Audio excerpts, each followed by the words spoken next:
Hello दोस्तों, कैसे आप सब लोग। उम्मीद करते हैं सभी लोग बढ़िया होंगे। तो आज की वीडियो भी हमारी पिछली वीडियो की तरह शानदार होने वाली है। तो आप लोग को दिख रहा होगा स्क्रीन पे, आज हम लोग बात करने वाले हैं भौतिक विज्ञान के महत्वपूर्ण प्रश्नों के बारे में। मतलब फिजिक्स के ऐसे इम्पोर्टेंट क्वेश्चन क्लास 12th के जो आपको 70 नंबर एग्ज़ाम में दिलवा सकते हैं।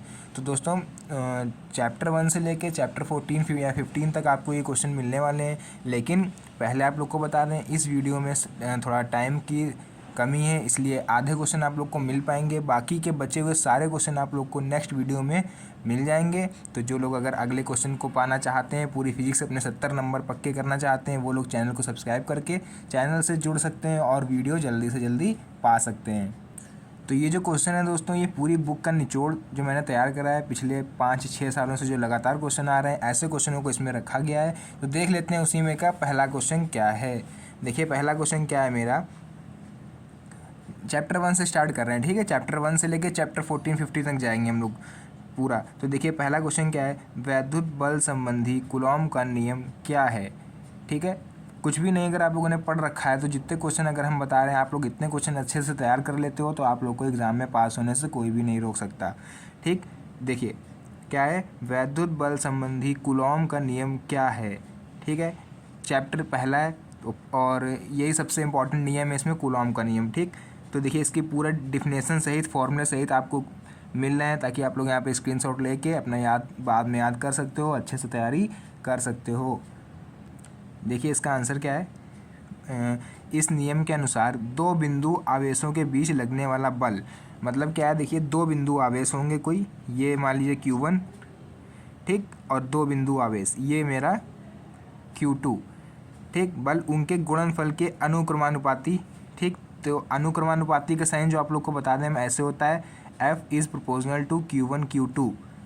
इनका कहने का मतलब है कि बीच लगने वाला बल मतलब F, ठीक, फोर्स, उनके गुणनफल के मतलब इन्हीं आवेशों के गुणनफल बोलें तो Q1 Q2 के अनुक्रमानुपाती, मतलब अनुक्रमानुपाती, ठीक है, जिसको डायरेक्टली प्रोपोर्शनल बोलते हैं इंग्लिश में। अनुक्रमानुपाती का मतलब क्या होता है कि ये दोनों बढ़ेंगे तो ये भी बढ़ेगा, ठीक, ये घटेंगे तो ये भी घटेगा, ठीक है। तथा उनके बीच की दूरी, तो इनके बीच की दूरी भी कुछ होगी, हमने मान ली R, ठीक, के व्युत्क्रमानुपाती होता है, मतलब F के व्युत्क्रमानुपाती होता है क्या, R, ठीक है। बीच की दूरी के, सॉरी एक वर्ड यहाँ बढ़ा लीजिए, दूरी के वर्ग के, ठीक है, वर्ग के, तो यहाँ पर स्क्वायर लग जाएगा, है ना।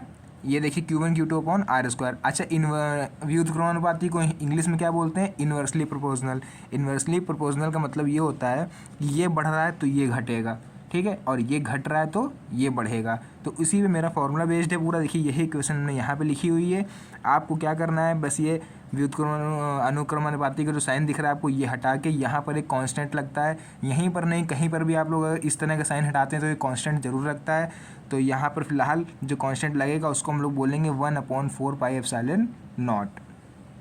तो मेरा फॉर्मूला क्या हो जाएगा, F equal to 1/4 pi epsilon naught Q1 Q2 upon R²। तो इस तरह से क्या हुआ, मेरा पहला क्वेश्चन खत्म हो जाएगा, ठीक है। 2 से 3 नंबर में आप लोग को ये पेपर में ज़रूर मिलेगा।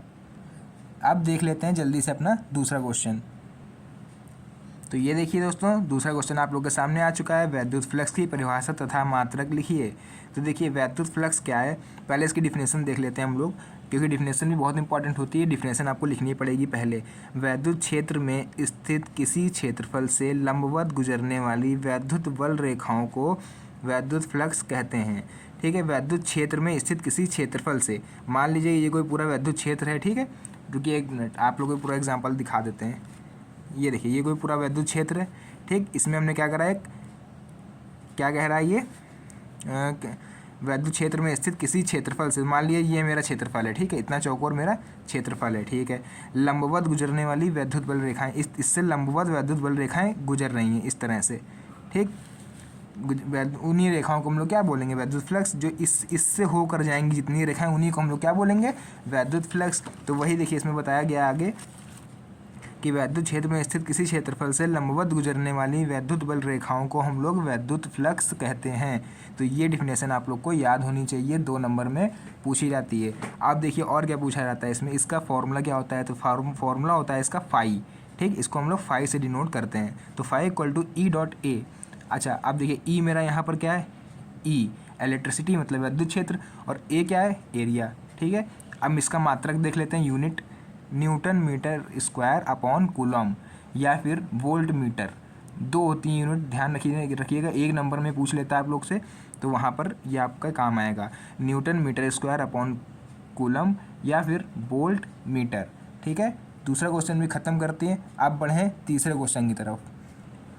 ठीक है फ्रेंड्स, देखिए तीसरा क्वेश्चन मेरे सामने आ चुका है, गॉस की प्रमेय क्या होती है। ठीक है, तो यार ये पेपर आप लोग देख रहे होगे, ये पेपर इसलिए यहाँ पर लगाया गया है क्योंकि आप लोग देखोगे नहीं पूरी वीडियो, आप लोग स्क्रीनशॉट लोगे चले रहोगे, आप लोग को समझ में नहीं आ पाएगा।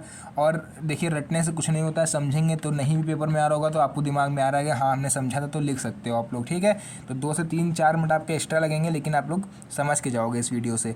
देखिए क्या है, गॉस की प्रमेय क्या होती है, फिर लिखिए। ये भी 2 से 3 नंबर का टॉपिक है, 4 नंबर का आपका, कि गॉस की प्रमेय के अनुसार फॉर्मूला देखिए इसका, सॉरी डिफिनेशन क्या है, पहले डिफिनेशन देख लेते हैं हम लोग। गॉस की प्रमेय के अनुसार किसी बंद पृष्ठ से गुजरने वाला कुल वैद्युत फ्लक्स उस पृष्ठ पर लगे कुल आवेश का 1/ε0 गुना होता है। तो इसका फॉर्मूला भी आप लोग को दिख रहा होगा, phi equal to Q upon ε0। बस इसमें इतना लगा देना है, और जो सिद्ध करने वाला आएगा वो आप लोग को आगे वीडियो में बता देंगे, थोड़ा डेरिवेशन है उसकी, तो वो आपके 5 नंबर में भी जा सकती है। उसके लिए आप लोग चैनल को सब्सक्राइब करके रखिए और उस वीडियो का इंतज़ार करिए, क्योंकि बहुत जल्द वो वीडियो भी आप लोग के सामने आने वाली है। तो ये आगे देखिए क्या है कि रेखीय आवेश घनत्व से आप क्या समझते हैं। ठीक है, रेखीय आवेश घनत्व क्या होता है, जिसको हम लोग लैम्डा से डिनोट करते हैं। ठीक है, इसकी डिफिनेशन देख लीजिए, किसी तार के प्रति एकांक लंबाई पर वितरित आवेश की मात्रा को हम लोग रेखीय घनत्व कहते हैं। फॉर्मूला क्या है इसका, देखिए lambda equal to Q upon L. तो ये आप लोग देखिए मोस्ट इंपॉर्टेंट क्वेश्चन जो आपका था वो ये वाला था आपका, गॉस की प्रमेय वाला। ये आप लोग ये और ये कूलॉम का नियम 100% तैयार करके जाइएगा, पेपर में आप लोग को बिल्कुल ही देखने को मिलेगा, गारंटी 100%। ठीक है, और ये चौथा क्वेश्चन है, देखिए रेखीय घनत्व क्या होता है। ये 1 से 2 नंबर में पूछा जाता है आपका, लेकिन फिर भी 1-1 नंबर एग्जाम में बहुत कीमती होता है, तो आप लोग को ये क्वेश्चन भी देख कर जाना है। ठीक है, अब आगे देख लेते हैं। ये देखिए आगे आप लोग को दिख रहा होगा, एक समान वैद्युत क्षेत्र में रखे द्विध्रुव पर लगने वाले बल आघूर्ण का व्यंजक लिखिए। ठीक है, ये सब 2-2 नंबर के क्वेश्चन जो हैं आप लोग को बता रहे हैं अभी हम। इसको बोलते हैं टॉर्क। ठीक है, लिख दे रहे हैं यहाँ पर टॉर्क। ठीक, इसको बोलते हैं torque is equal to PE sin theta, जहाँ पर कि मेरी टॉर्क क्या हो जाएगा, बल आघूर्ण, ई क्या है, वैद्युत क्षेत्र, आपको बताया हमने, यहाँ पर भी ई वैद्युत क्षेत्र है, पी क्या हो जाएगा, वैद्युत द्विध्रुव आघूर्ण। ठीक है, 5 क्वेश्चन मेरे ख़त्म हो गए। तो यार वीडियो को केवल देखिए ना, एक लाइक और एक सब्सक्राइब जरूर कर दीजिए, क्योंकि बहुत मेहनत लगती है आप लोग के लिए ऐसे क्वेश्चन बनाने में। आप लोग सब्सक्राइब नहीं करते हो, लाइक नहीं करते हो, तो थोड़ा डीमोटिवेट हो जाते हैं। इसलिए अगर आप लोग एक लाइक और वीडियो को सब्सक्राइब जरूर कर दीजिएगा, और ताकि मोटिवेशन थोड़ा मिलता रहे। चलिए देखते हैं अपना छठा क्वेश्चन क्या है जल्दी से।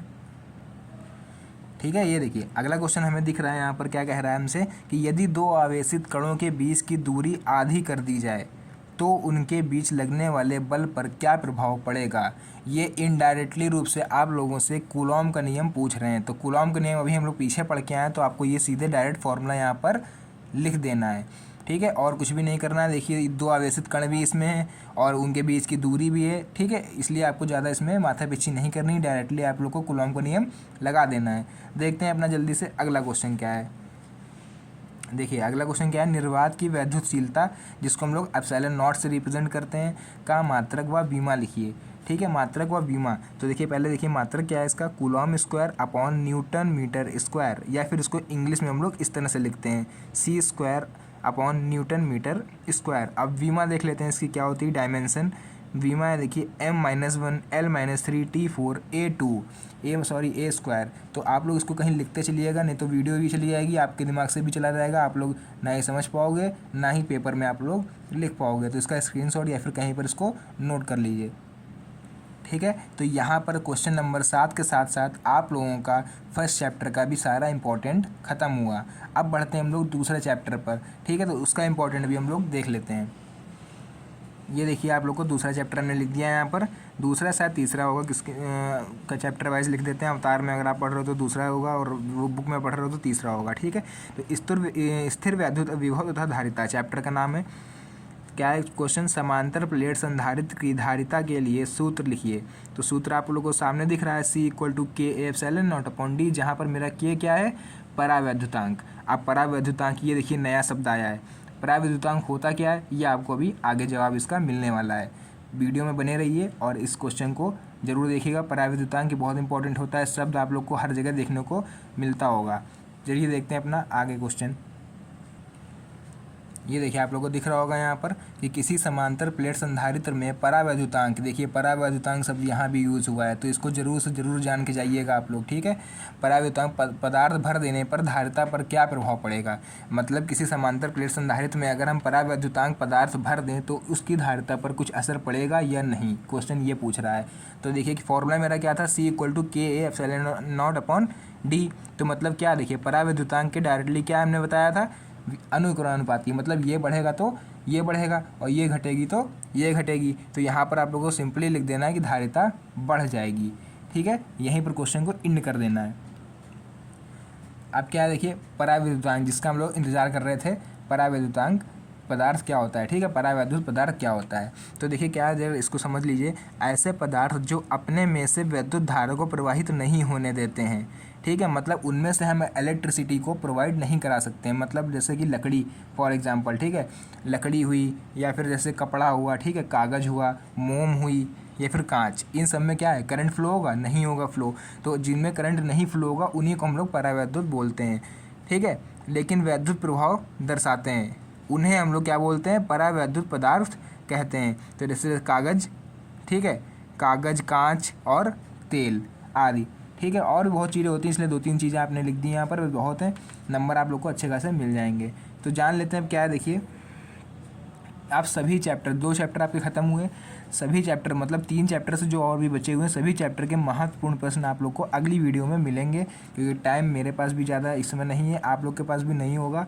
तो चैनल को एक बार सब्सक्राइब करके ज़रूर रखिएगा, क्योंकि ये जो आप नेक्स्ट वीडियो हम डालें सबसे पहले आप लोग को मिल जाए। और जो मेरी मेहनत है यार, उसके लिए एक सब्सक्राइब तो आप लोग कर ही सकते हो। वीडियो को लाइक कर दीजिए, एक अच्छा सा कमेंट डाल दीजिए। तब तक मिलते हैं नेक्स्ट वीडियो में, तब तक के लिए धन्यवाद। Best of luck for your board exam. Thank you.